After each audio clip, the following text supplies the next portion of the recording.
আমি সজীব ওয়াজেদ জয় বলছি। আপনারা জানেন এই গত কয়েক সপ্তাহ ধরে আমাদের বাংলাদেশের যে গন্ডগোল সংকট চলছে, এই যে ছাত্রদের কোটা বিরোধী আন্দোলন, কোটার বিরুদ্ধে আমরাও ছিলাম।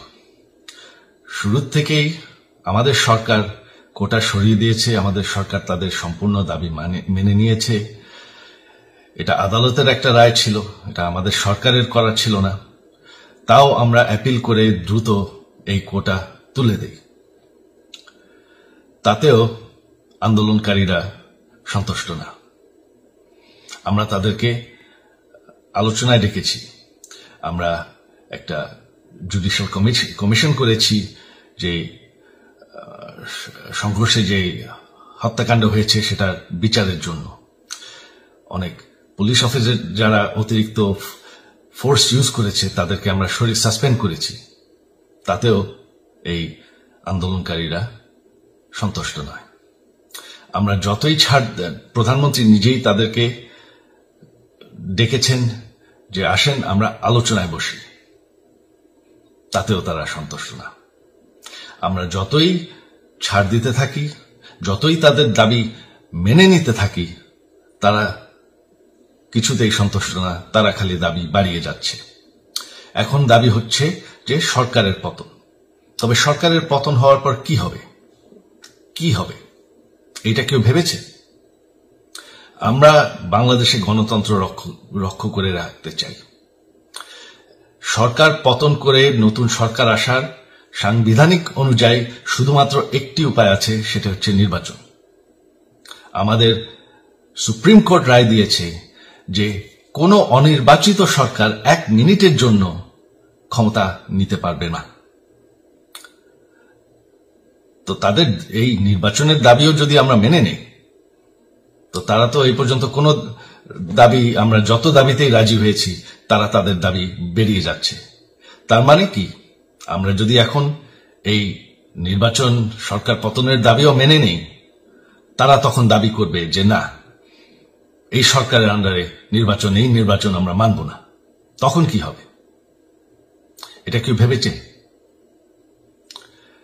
জানি আমাদের সেই সুশীল সমাজ আবার আলোচনা করছে সেই তত্ত্বাবধায়ক সরকারের অভিজ্ঞতা তো আমাদের আছে। আপনারা ভুলে গেছেন সেই তত্ত্বাবধায়ক সরকারকে নষ্ট করে দেওয়া হয়েছিল বিএনপির আমলে ইলেকশন রিগ করার জন্য।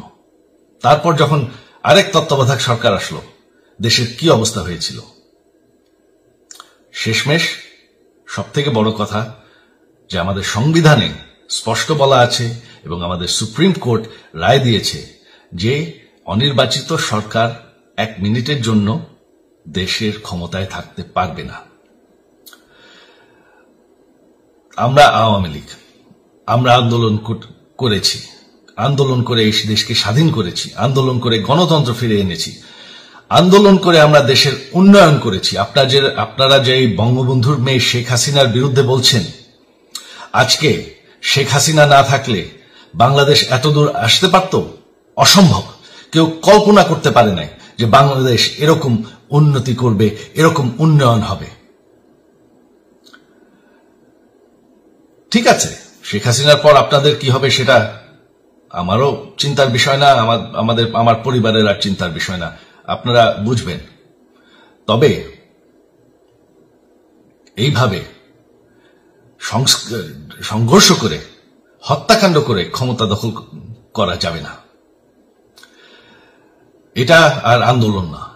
যখন পুলিশ হত্যা করা হচ্ছে, নিরীহ মানুষের উপর হত্যাকাণ্ড চলছে, মানুষের বাসায় আগুন দেওয়া হচ্ছে, জার্নালিস্টদেরকে হত্যা করা হচ্ছে, এটা হয়ে গেছে সন্ত্রাস।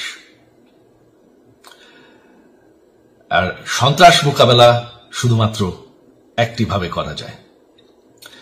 আমার অনুরোধ, আমাদের ল এনফোর্সমেন্ট, আমরা অনেক ধৈর্য ধরেছি,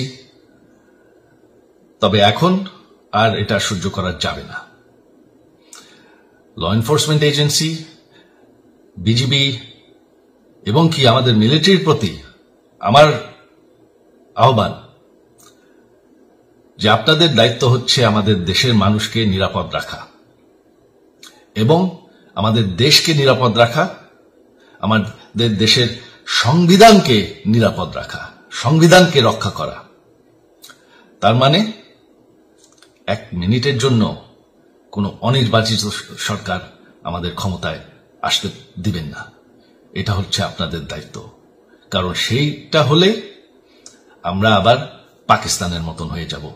আমাদের এই যে 15 বছরের উন্নয়ন সব শেষ হয়ে যাবে। বাংলাদেশ এর থেকে আর কোনোদিন ফিরে আসবে না। আমিও সেটা চাই না, আপনারাও সেটা চান না। আমি সজীব ওয়াজের জয় যতদিন আমার পক্ষে সম্ভব আমি সেটা হতে দেব না।